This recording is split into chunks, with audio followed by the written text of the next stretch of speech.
This week on Question Mark, we talk about social for small business, minimum marketing spends for small business, and also how to onboard and welcome new starters in the post-COVID age.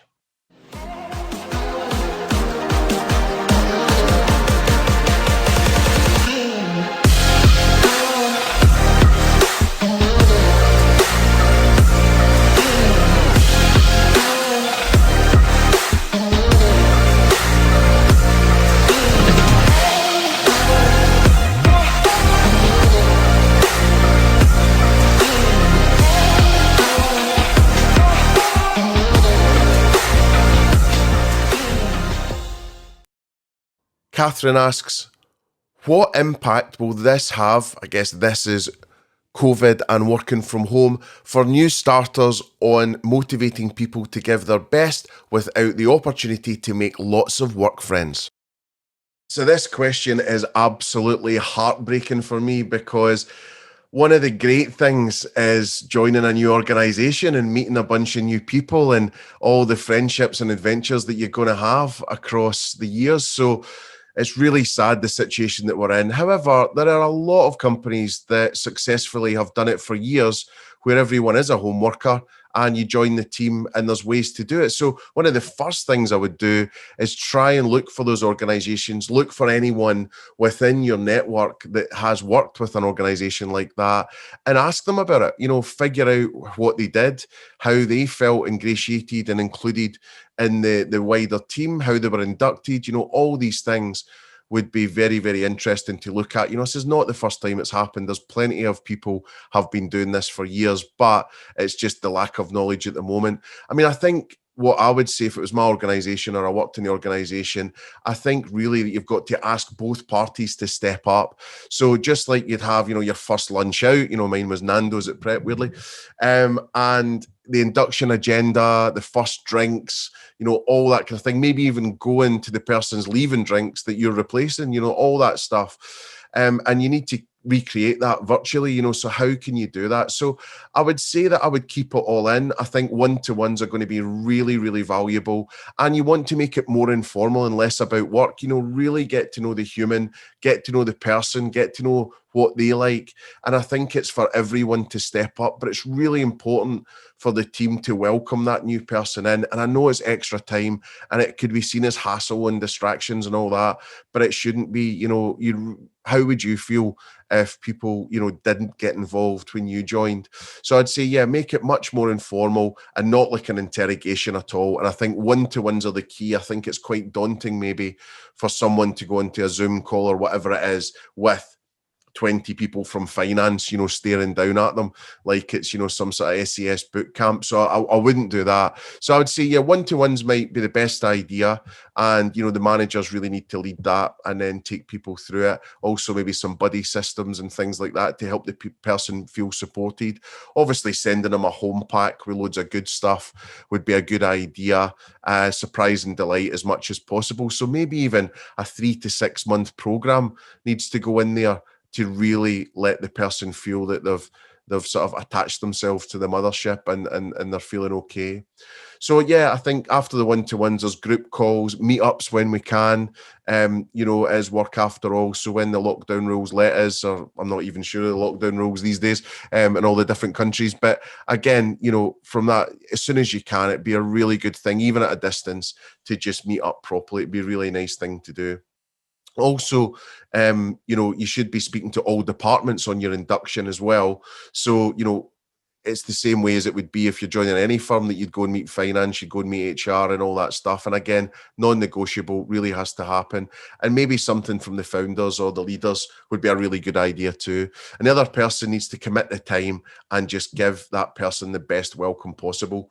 So there's also an onus on all of us, to meet up as soon as you can or as near work as you can, once we can, or whenever suits you, to have that proper head wetting or whatever and initiation. That'd be a really good thing to do. And just as I say, everyone needs to invest their time in that. So thanks so much for the question, and I hope that's answered it for you. Jeff asks, what is the best form of social media to use as a busy small business with little time to spend on it?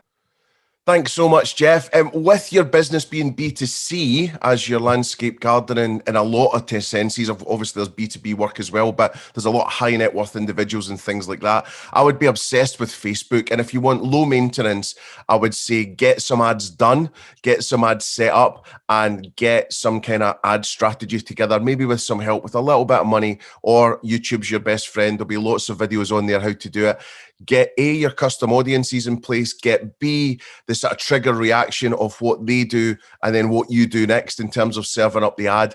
That's the best way if you've got little time. Have your main page, post little and often when you can, but really start to think about ads. Instagram maybe as well. If you're going more B2B, then it is LinkedIn, but I think you could do a lot in terms of personalizing maybe the landscaping or the state of some businesses that you're targeting, and then you could maybe show them your great work and what you've done and how you can help. So I would figure out who you're targeting, what do they think they want from you, and then put that into your communications and even talk to them to find out more, or talk to your current customers of what's so good about you, what's your USPs, and then serve them up ads again and again and again that will match their needs and really get into their psyche from the insights that you've actually garnered.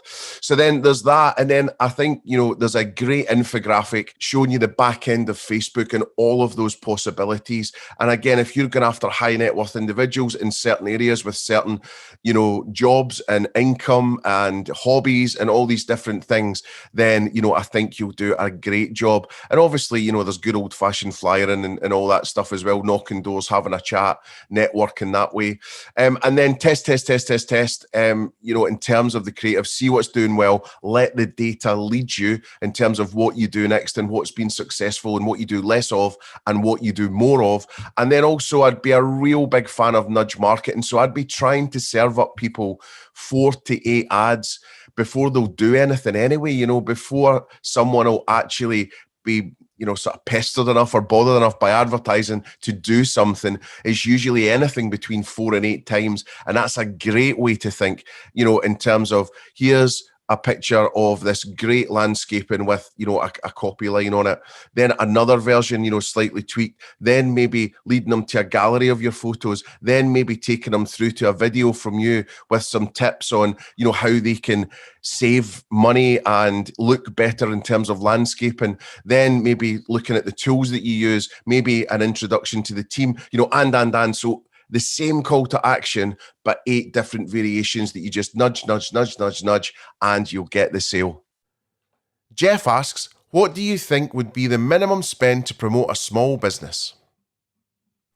Thanks, Jeff. I would say about minimum spend, it's going to be a reasonably short answer. I think you need to look at what you can afford, but I would say try to spend 10%. If you're challenging in the market and you're trying to grow, I would spend around 10%, 8 to 10% of that top line sales that you've got every single year.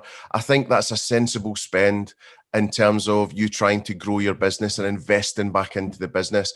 I'd also say start to look at your competitors, look at the big ones and look at what they're doing, try and establish what they're spending. You can talk to maybe a media agency, they'll give you maybe a couple of hours of their time and they'd be able to track and let you know what people are spending. Also, if you go into social media, it's very easy on Facebook, for example, to look at the transparency tags or transparency links, on Facebook, and you'll be able to see what your competitors are spending and what the actual campaigns are that are going on out there. Also, I would try to establish similar sized businesses to you as well, almost no matter what industry they're in, and try and establish there what they're spending too. Just talk to them, maybe try and get a group of local businesses together, find out the successful ones, try and be friends with them and try and see how they're doing it and get some advice from them. But I think it's as easy as that. I mean, it hurts because you don't want to spend money in marketing. Not many people do. They'd rather it was, a silver bullet and things will happen organically, but rarely does it work like that. And you're going to have to invest something. So if you can do it, 8 to 10% would be my preferred choice.